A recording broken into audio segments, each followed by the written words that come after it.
So anyway, thanks for coming tonight. You don't want to miss next week because next week two things are happening. First, it's the last boy band video for this series. But next week we will be hearing from multiple people on the same night. We're going to go through every one of the 12 disciples in a lesson you can learn from them. And different members of the boy band family will be sharing tomorrow night. So it's going to be really, really good. That many people will be speaking. And I think their picture alone tells you what each one is going to talk about. Clearly, Verge is going to impress you. Anthony's going to make you laugh. DJ's going to take you to prom. Baron, and then Daniel's terrified. So it's going to be, you don't want to miss next Wednesday night. It's going to be a lot of fun. Please be here. Now, if you are new, you're really confused, don't worry. Every week you come, you'll still be confused. But what we're doing is we're looking at different groups of people in Scripture, specifically groups of men who were trying to accomplish something from God. And tonight, I'm going to attempt to take what in the past in my life has been an entire sermon series. That means something that I have done in 5 to 7 sermons. Tonight, I'm going to do it at one time, which means if you didn't drink an energy drink before you came, you're going to need it. No, I'm kidding. Tonight, I'm going to share with you what has been when I was in college, when I was your age, this was my favorite Old Testament Bible study. I went to Bible school, if you didn't know, which is the school for the Bible. That's the name, Bible school. We pay gobs of money to do things you can do for free with an app today. But anyway, I did all this study, all this research, and I really, really spent a ton of time in this one Bible passage because it was something that's different that a lot of people don't study, and it really, really, God spoke to me through it. And tonight I want to talk to you about some extreme men, some extreme guys in the Bible. A group of guys that were hanging around a guy named King David. Now, David himself, if you've heard his story, you know him from Scripture. David's famous for being a singer and a worship writer. But he's not the kind of worship leader, with the kind of barefoot, flip your hair singing, that kind of worship guy. He is more than that. He is strong. He is a warrior. He is a fighter. He is known for his worship, but he's also known for killing folk. And so he does all of this at once. He is this amazing guy. But what we learn from David is that even though he does these things, he rarely fights alone. Now, David versus Goliath, for sure. But moving forward from there, over and over and over again, what you find is David, maybe the greatest warrior in the Old Testament, arguably, never fights by himself. And we read a couple different times in Scripture about a group of guys who are around him, people that the Bible calls their mighty men. Now, I got to tell you, if you make the Bible and the Bible just gives you a category title, being called a mighty man is a fairly good gig. Like, I would rather be a mighty man than a disciple, just from the T-shirts alone. Right? Because what kind of man are you? Well, I'm a mighty one. And these guys, they weren't just mighty, they were fairly intense. Like they were elite warriors, and they gave up everything they had to go fight and help David. These were like, think terms like from literature, this is like Robin Hood and his merry men. These are people who sacrificed everything and went through them. They're crazy. This is like all the women who go to a Taylor Swift concert. Like, this is like they mortgage homes to buy tickets.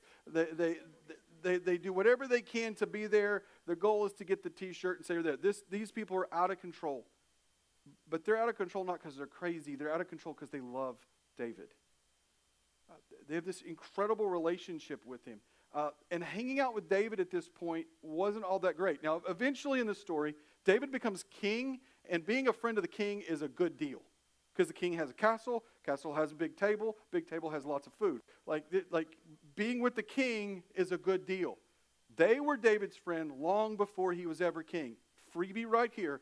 You need people in your life who will be there with you for the long haul, not for what you give them, but because they care about you. The reason why they got to eat at the table with the king was because they slept in a cave years before. Because people are trying to kill David, they're chasing him, and so he hides from them, and he actually sleeps in a cave, and these guys love David so much, they say, you sleep in the back of the cave, and we'll sleep in the front. Because if they're going to kill you, they got to go through us first. Now, their relationship and loyalty with him was extreme. And the Bible records some of the crazy things they did. And so we'll look at them, 2 Samuel. Look real fast. There's a big, let's put that graphic of all these people up on the screen. I'm so proud of this graphic. No. So we read about them in 2 Samuel 23. We read about them in 1 Chronicles chapter 11. They're, interestingly enough, they look a whole lot like wax army figures for some reason. But I think that was just coincidence more than anything. This group, they were called the 30, these mighty men. They're all organized together, and we're going to talk about a couple of them at different points. These individuals who do these great exploits, these amazing heroes. Verse number 8, these are the names of David's mighty men. Also, pause here about a second. I'm not going to say a lot of these people, their names and where they're from, because their parents mispronounced their names. That's why they're called this.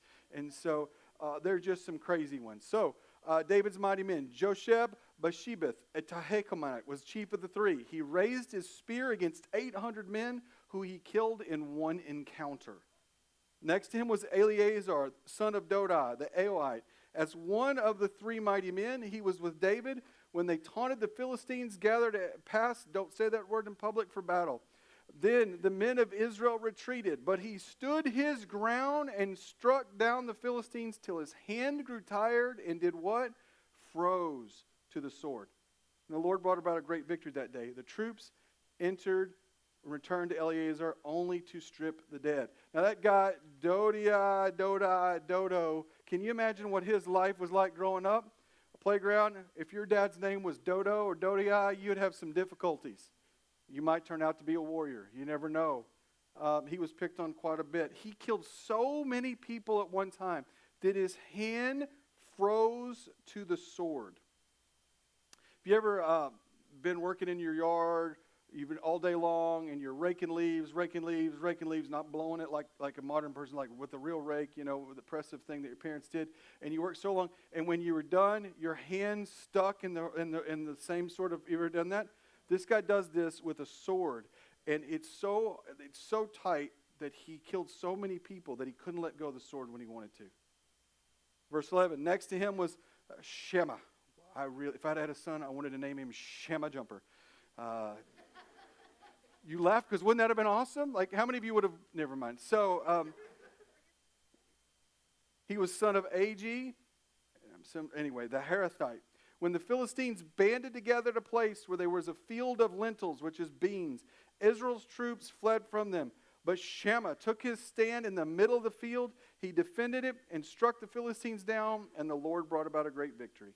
Here's the first lesson we learn from this group of people. If you want to be somebody who is considered mighty by God, you want to be a part of a group of people who make something happen, first, stay when others give up. When the enemy came, even the Israelites ran. It was just this guy and a couple of these guys who stood there.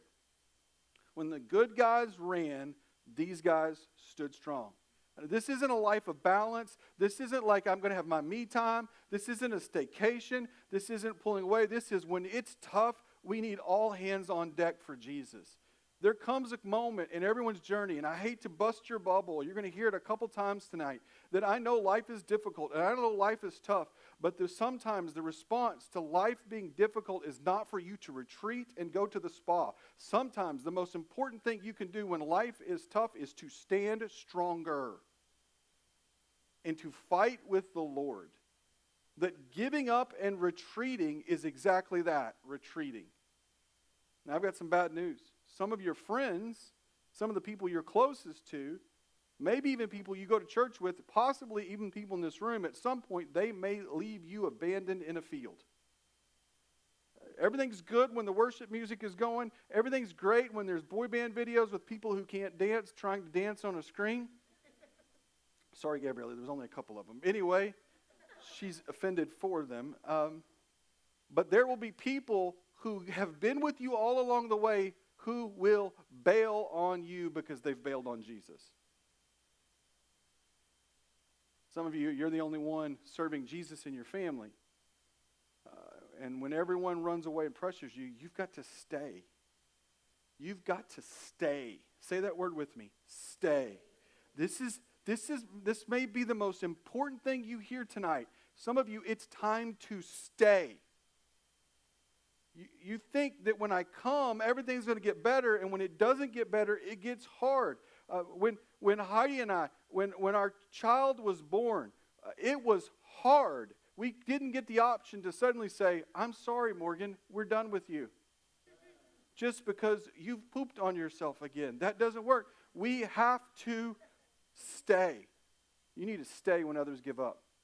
Right now, we got amazing things happening. This room is almost completely full. We had to add chairs tonight, and I'm grateful for it. We had lots of people coming. We had incredible opportunities coming, but something bad could happen. Something calamitous could. I'm not prophesying or guessing. I'm just saying life happens. There's going to be difficulty. There could be disagreements, dissension. There could be frustration, and people could start leaving, and you might be tempted to leave. Don't be a leaver, be a stayer.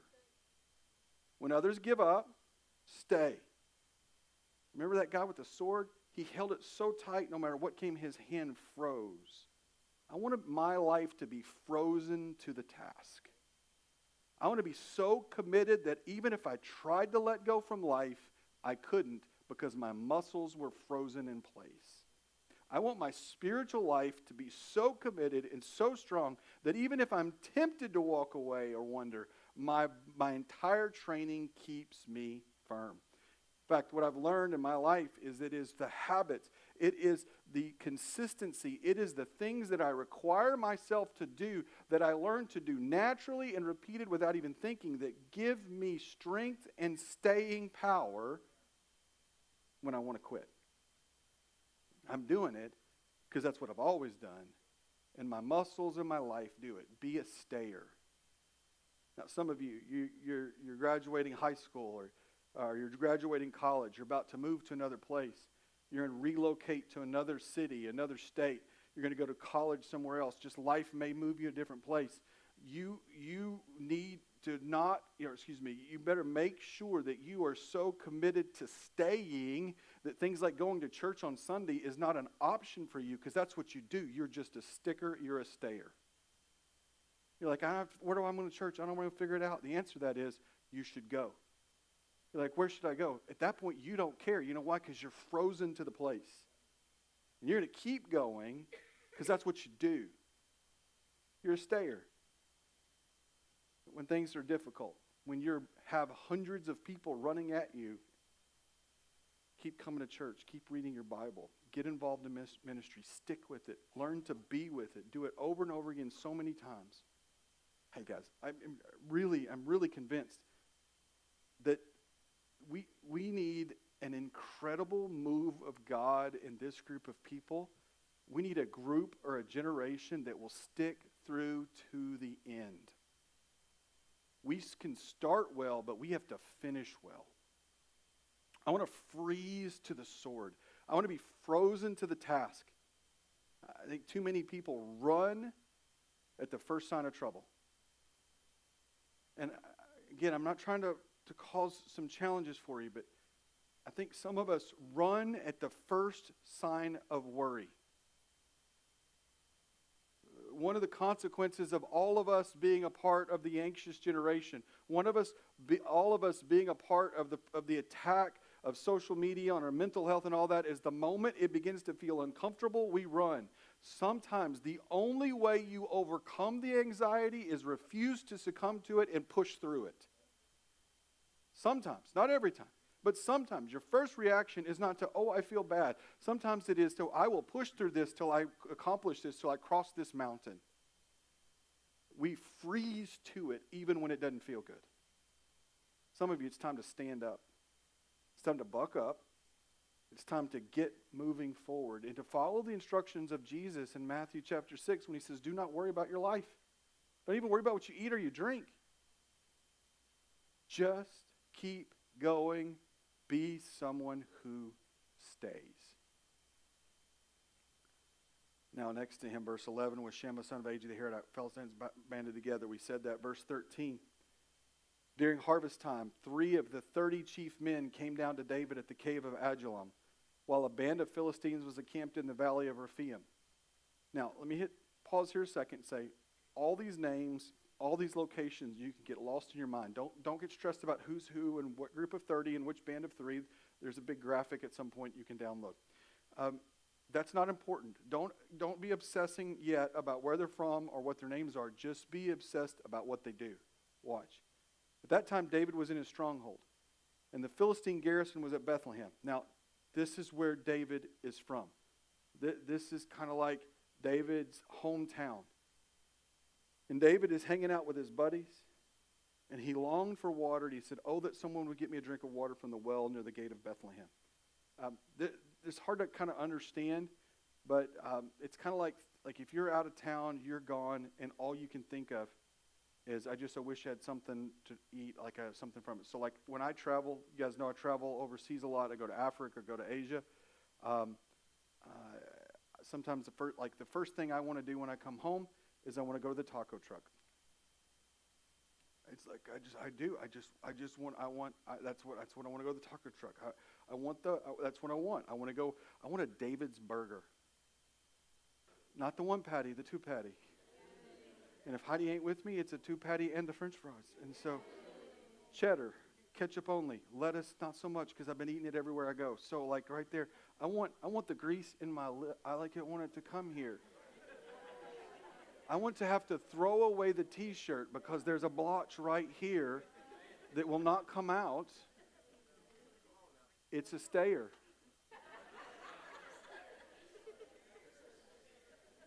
Anybody know what I'm talking about? Like when I was in college, my mom was a wonderful woman. She did a lot of great things. Cooking was not one of them. I mean, I'm just saying, like, she's an amazing woman, but cooking wasn't. But what she could do is she made amazing pinto beans and cornbread. If you didn't know, it's a crock pot, pinto beans. There was like the crock pot's about this thick, so it was this high with sugar, and there was beans. So it was sugar beans. And so she would put that anybody had crock pot, have pinto beans with sugar in them? Yeah. Even the cornbread had sugar in it. Cornbread had sugar in it. And so I would come home from college. I'd leave later in the day. It was about a 4-hour drive back then. They'd all be asleep when I came home. The crock pot would be cooking. I knew it was cooking. There'd be an entire pan of cornbread, and then I would stick it in the microwave, heat it up, take half a slab of butter, literally, stick it in the middle of it and put it in the microwave so that the butter melted all around the sides of it. Is anyone receiving the Lord tonight? I sense what it is. I would eat the entire crock pot of sugar beans and cornbread. It was a tough 18 hours around me after that, but that's a different sermon altogether. But so this is what David says. David's been fighting. He's been living in caves, and he's like, man, I just wish I had something to drink from my hometown. And these knuckleheads, they did it. So the 3 mighty men broke through the Philistines' lines. They drew water from the well near the gate of Bethlehem and carried it back to David. Now, let me just process this for a moment. These 3 dudes, swords and spears in hands, fight through an army base to get water out of a well, then fight their way back because their boss said, I wish I had a cup of water from Bethlehem. I would love to hang out with these dudes. They are cool, reckless, on purpose, and fun. Now, David if I had been one of these 3, ticks me off at this point because it says David refused to drink it. I'm like, bro, we got dead people everywhere, and you won't even drink the water? He said, far be it from me to do this. It's not the blood of men who went at the risk of their lives. David would not drink it. Such were the exploits of these 3 mighty men. Why in the world would these 3 guys do this for David? Well, I think there's a couple reasons. One, they obviously loved him. They had deep respect and care for him. They wanted to help him when he was going through some things. Second, I think these guys, they just like to have a good time. They're like, what are you doing Friday night? I think we knock up the Philistine camp. I think we knock them out. Let's go great. These aren't balanced. I want to have that same kind of dedication, this commitment. I want this same kind of stuff. Listen, some of you are so fired up about the Arkansas Razorbacks or your sports team. You're fired up about your personal political candidate. You're fired up about your school or your thing, whatever it is. Some of you are so committed to the music that you listen to, you can give us obscure, obscene details about all kinds of random stuff. I'm ready for us to become so extreme that if Jesus said, I want you to bust through the enemy's camp, bring me back a bucket of water, we would do it. Extreme followers make extreme sacrifices. Remember, these guys slept in a cave at night, and they're willing to live on the run, and when their leader says, I wish I had a cup of water, they're like, let's do it. I don't know how this fits in any sort of biblical, well, it is from the Bible here. I don't know how this fits into your own personal life. I don't know how to apply this to every person, but here's something that I really feel like we've got to rediscover at Unite, rediscover at Young Adults. We got to rediscover in all of our church. It's this. I'm ready to serve Jesus with a sense of adventure. I'm ready for us to have fun serving Jesus. I'm not talking about having fun eating ice cream out in the lobby, although that's a part of it. I want to be so excited that that there's nothing that can hold us back from doing stuff for Jesus. Like, I'm ready for us to be reckless in our excitement. Like, for example, coming to the front of the room in worship, not because you can be seen, but because you can't imagine yourself not being as close to Jesus as possible. To be extreme. We're going to have fun. We're going to do good things. We're going to have a lot of great stuff. This weekend at the Unite Conference, you're going to hear more about it later in the message. We're going to have great opportunities. It's going to be fun. I hope you're there.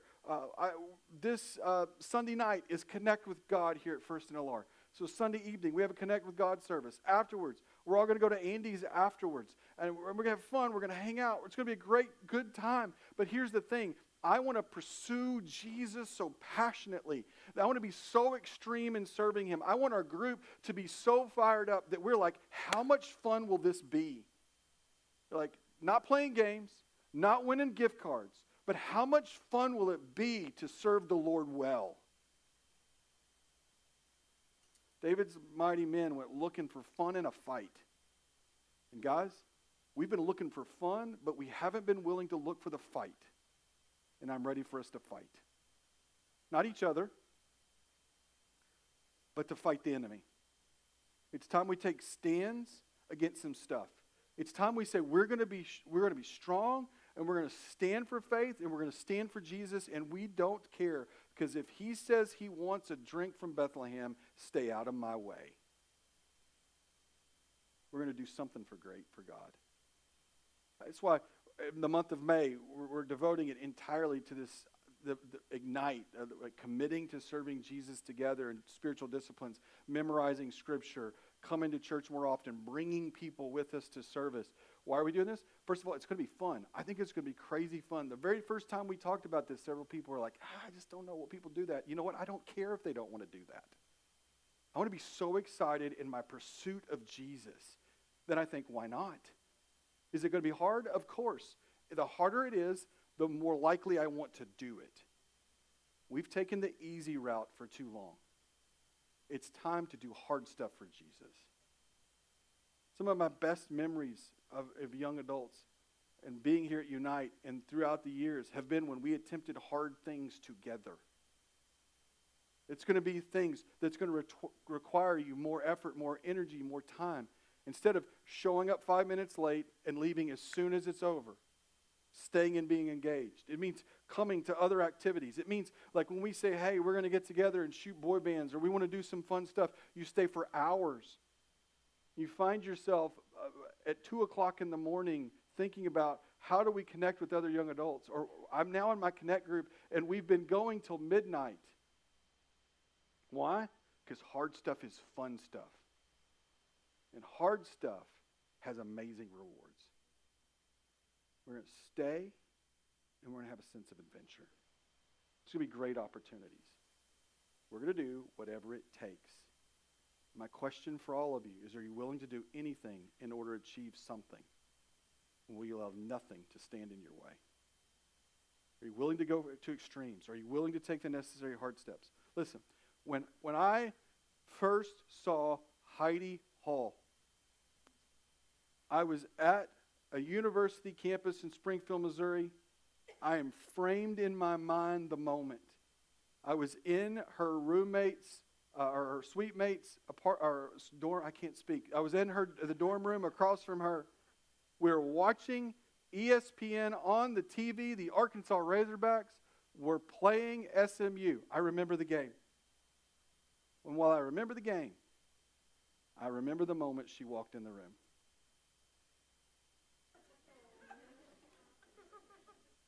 Some of you laughed, some of you awed, some of you were like, mm-hmm. I remember I was sitting underneath sort of a bunk bed structure watching the TV. She walked in the door we won't talk. Anyway, she walked in. I said hello to her. She walked into the bathroom and out the other way and never even knew I was there. And I knew in that moment she was the one for me. And I showed up at that dorm room as often as I could. I went to whatever extreme I could. Her cousin was good friends with all of us. And I was talking to her cousin left and right. I was like, Amy, I really want to go out with Heidi. And Amy's like, she really doesn't even know you exist. And then we hung out as friends, and she's like, it's not going to work. And I said, I'm going to ask her out. And Amy said, don't ask her out. She goes, and Amy said, I tell you what, maybe if you ask, like, if all three of us went to dinner. I'm like, you want me to ask both of you out? And she said, well, yeah. So I dated Heidi and her cousin for 6 months. Now, I wasn't dating her cousin. I was doing whatever it took to get in the space to be with Heidi. For 6 months, I paid for 2 girls' food so I could be with Heidi. You're laughing at me. But my hand froze to the sword. And I got 2 kids to prove it.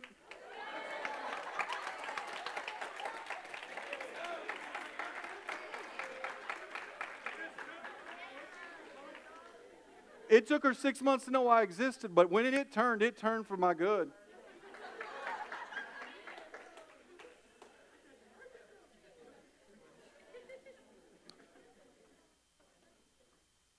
I knew what was supposed to happen, so I did everything right to make it happen.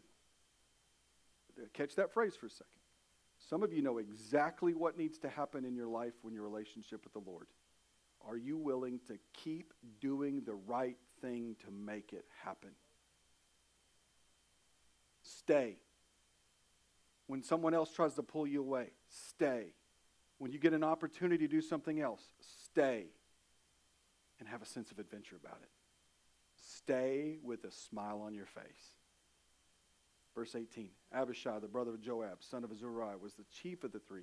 He raised his spear against 300 men whom he killed, so he became as famous as the 3. Was he not held in great honor than the 3? He became the commander, even though he was not included. And then, Benaiah, son of Jehoiada, was a valiant fighter from Kabezel, who performed great exploits. He struck down 2 of Moab's best men. He also went down in a pit on a snowy day and killed a lion. He struck down a huge Egyptian. Dang! And if a lion ain't bad enough, he killed a big old giant Egyptian. The Egyptian had a spear in his hand. Benaiah went against him with a club. He snatched the spear from the Egyptian's hand and killed him with his own spear. That boy's got it. Such were the exploits of Benaiah, son of Jehoiada, as he too was as famous as the 3 mighty men. This dude goes into a pit and killed a lion. So a couple questions first. Who in their right mind fights a lion? Secondly, who goes into a pit to fight a lion when it's snowing? Third, I've watched a lot of National Geographic. There ain't much snow around lions. What's this lion doing? I know this. I'm not going into a pit when it's snowing. I'm not going to a pit with a lion. I'm not going into a pit when it's snowing with a lion in it. Now here's the even crazier part. He just kept going over and over again. And he attacking every kind of piece, doing all kinds of work. This sort of extremism, this willingness to fight, this necessary decision that it doesn't matter what's in front of you, I'm going to do it. Understand this. I get the fact that they fought Philistines and all these other people. He goes into a pit to kill a lion. That poor lion was just hanging out in the pit trying to get out of the snowstorm. But and I guarantee you what he thought. Hey, look, there's a lion. I bet I could kill it. And if you're a mighty man, what else do you do for fun? Now, you notice in all of these stories, if you talked about, there's a couple things that happen in here. Some they say this is part of the three. He's not part of the three. He's just a normal guy. And if you look, all those verses, 24 and following, there's just person after person after person who are all mighty men. So I'm gonna kind of walk you through a couple things here to kind of all put it together. Here's the third thing that I learned from these people. They don't let a lack of position hold them back.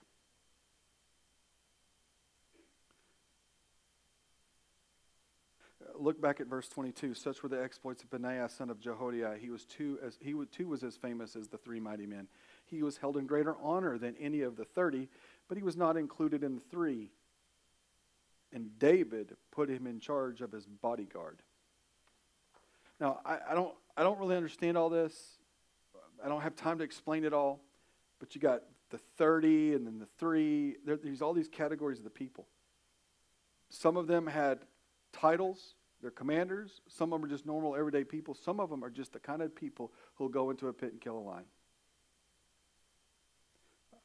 Here's something we can do. Don't wait for permission to do the right thing. Just do it. And so we talk about this a lot, so I'm not going to spend a ton of time. But if you want to engage spiritual warfare, don't just do it in your prayer time, do it in your everyday activities. So when you come to church, when you see a mess, clean it up. When you see people working, start helping them. Like, well, that's not my job. That's not my assignment. I'm not on the usher team. I'm not on the greeter team. I'm not on the setup team. I'm not one of the prayer people, so I shouldn't pray for people. Don't let a lack of a position stop you from doing the right thing. Pray when someone stands up and needs prayer, you know what you should do for them? Go pray. You're like, well, I'm not on the prayer team. Like, God's going to say, well, I was going to answer their prayer, but they don't have one of the prayer team badges, so do you even know who that is talking to us? No, I can't see her. I don't know who she is. You come to Unite, you see somebody sitting by themselves, somebody you don't know, talk to them. You see somebody acting lonely, be friendly to them. If your first thought is, I'm going to go find one of the greeters to greet them, why don't you just be nice? Don't let a lack of position hold you. And when you do that, when you step up, I'll let you in a secret. Number 4, you earn more responsibility. Did you see what happened to this dude? He did all this stuff, and then David put him in charge of his bodyguard. And all of this happens because he's willing to do something. And I know it's not everybody in the room, but there's a couple of you that you're like, man, I wish I could. I would love to be a part of this. I wish I could do this. I wish I could do that. Some of this happens when you follow through. And so, we've got a lot of ministry positions, a lot of opportunities. Some of you, you've signed up for ministry. You actually even say you're coming to be a part of it, and then you miss. Don't let anybody know you're coming. Your best way to accomplish more is to commit to more and then follow through with more. If commitment got you what you wanted, there'd be a lot of committed people and not a lot of things happening. Now, verses 24 and following, there's no way on earth that I'm going to read all these names. Okay? Let me just start with verse 24. Among the 30 were a bunch of people. There were a bunch of ites. There's so many ites here. There's Terminites. There's Tekoites. There's Aohites. And we're going to come back to all that in a moment. All these people, but let me highlight a couple of them real fast for you. And I think there's a map. Put that map on the wall behind me. And then all the way down to verse number 37. Zelek the Ammonite, Naharari the Beerothite, the armor bearer of Joab, son of Zeruiah, Ira the Ithrelite, Gareb the Ithrite, and Uriah the Hittite. There were 37 in all. So here's the deal. For us to succeed, for this to work, you have to build a unified, diverse team. Now, I don't have time to work you all through this, but all these spots, these is all the places we think these mighty men are from. David is from here. This is his hometown. Remember Bethlehem? And so obviously he's got some of his homeboy, his family, friends, people from the neighborhood. He went rolling at their university mall. He met them here. That's all that kind of stuff, right? But you notice all these other locations from all over Judah and Israel, he builds a team. He doesn't just have people exactly like him doing exactly the same thing. And not only does he have people like this, but as you study this, you're going to discover that he has people on his team, his mighty men, from places like Ammon, people who are Hittites, and then some folks from a place called Gath. Anybody done any Bible study at all in your life to know who also is from Gath? Goliath. The story is that after David kills Goliath, the people of Goliath's town, maybe even some of his family, decide they're with David. A unified, diverse group. You see them from geographic locations. You see them from different economic and influences. You got some people whose uncles, dads, and family members were high officials, the armor bearers. And then there's just people, we don't even know where they're from. You got people from famous cities, and then people who are just from the Springs. People from everywhere. Lots of people around him, all over. We need more people serving in ministry together. If you say, well, I'm not an MTC student. I don't feel called to ministry. I'm not in this. Or you're like, well, what do you, I don't need to do this. We need people of diverse backgrounds, diverse experiences. We need people who have grown up in church and not grown up in church. We need people who feel called like they're going to give their whole life to being pastors someday, and we need people who are going to give their whole lives to being normal people, because we got plenty of the weird pastor types. We need normal, everyday people, all working together, all called by God, doing their part. Now, I said there was Hittites and Ammonites. Those are the enemies of God's people. But even the enemies of God's people, some of them saw the power and the anointing on David's life, and they're with him. Which means there's a good chance there are some terrible, rotten, no good, sinner-type people out there waiting to join the team. Now, God's going to transform them, but we better be willing to go to where the enemy is to tell them about the king they can serve. Because they may end up on the team. And we won't be complete till we get the worst people in the world in touch with the greatest man of all time. And then our team is fulfilled. Now, I'll be up front with you. Got to be honest. Number 6, devotion is not necessarily about perfect outcomes. Because Uriah the Hittite is one of David's mighty men. And it is really tough. Because Uriah the Hittite shows up in another story. Anybody remember what that story is? That's Bathsheba's husband. And David kills one of his own mighty men. And actually he dies because he is so devoted to the king. I'll just say this as an aside. You do right because it's right, not because of the reward. The outcome is awesome, but the following of Jesus is not about the outcome. Will your life be better if you serve Jesus? I can't guarantee you that. Your eternity will be better. Will you be better able to handle things that have come in life? Absolutely. If I tell you to close your eyes, bow your heads, and if you accept Jesus, then suddenly I'm going to pass out golden tickets and you're never going to struggle with anxiety and temptation. When the devil comes, you're going to hello, I'm saved, leave me alone.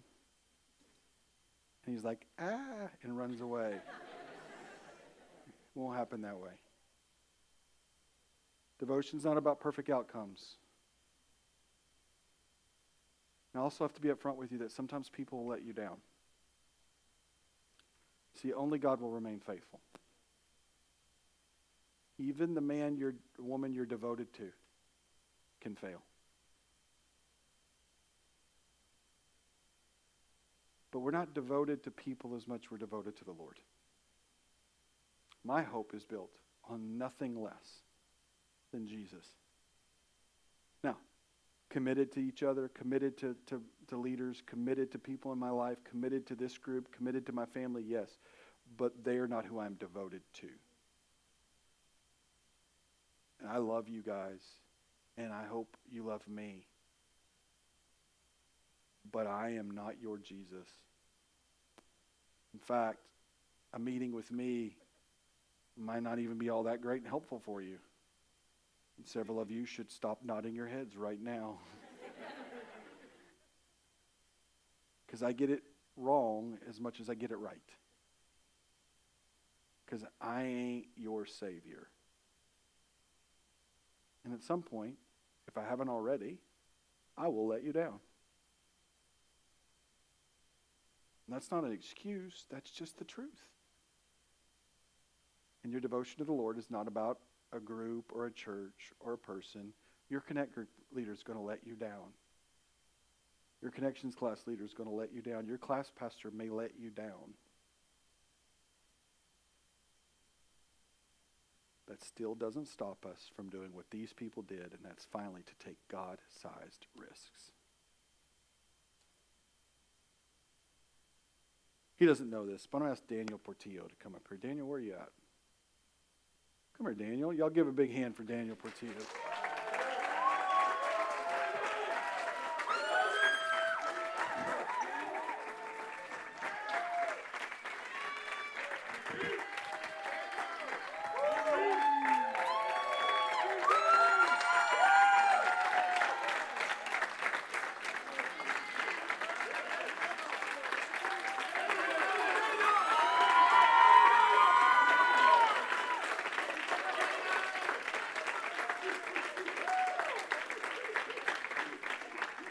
So Daniel, when we were talking, for those of you who don't know, about once every couple weeks we do a Unite Award. It's something where we give away an award just to recognize people who've made incredible sacrifice, done exceptional things to help see young adults follow Jesus better.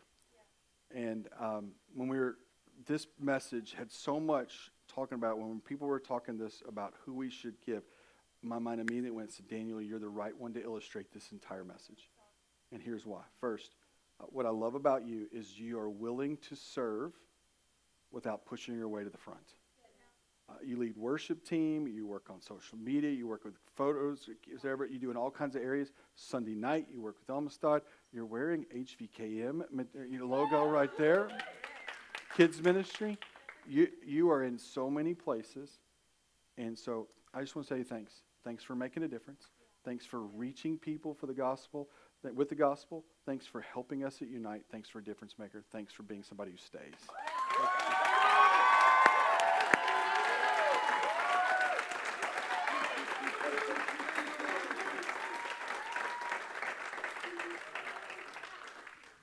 So here's the altar call. Will you join with me in taking God-sized risks? We are doing some stuff over the next few weeks and months. We have conferences, we have apps for your phone, we have events. You're going to hear things about ministry, to work, to do stuff to help different people, kids in foster care. We're going to have a lot of things that's going to take on this summer. But here's what happens. It's only going to happen if you're willing to do more than you're doing right now. You guys know me. I'm not a high-pressure guy. Tonight I am. It's time to take God-sized risks. It's time to take God-sized risks in your personal life. Some of you need to stand up, stop going to the club, stop going to the parties, stop hanging with those people. It's time to take a risk and move on. You've let alcohol, you've let your mouth, and you've let the music you listen to drive your life as opposed to a commitment to Jesus. I love you, but it's time to freeze to the sword. It's time to keep fighting. Some of you do great coming here. You come every week. You're committed to coming. Now it's time to commit to being a difference maker. I'm not talking necessarily about just getting in ministry, although that's a huge part of it. It's time to bring people. When I was praying through this message, I genuinely believe that there's 30 to 40 people that the Lord has placed in our lives. God has put that individual. I've prayed through that number multiple times. That God has placed 30 to 40 people in our lives who are waiting for you to bring them here. And the reason they're not here, the reason they're not in the kingdom, is because nobody's willing to go. Some of you, your summer school's out. You're taking a break. Some of you need to not take a break and refocus your life to at least give a season of your life to do more. Get involved at Metro on Thursday night. Volunteer during the week. Come up here, hang out with us. Do ministry stuff. Work in other areas of ministry. Work on the weekends. I don't know what it is. Get involved in foster care. Do something. Volunteer at a place. All I'm saying is it's time to take a God-sized risk. And what you've seen as your opportunity to relax, it's time for you to step up and live the life of adventure. I'm ready to do something. And I'm ready to do something hard. And I invite you to come with me. Have a great night.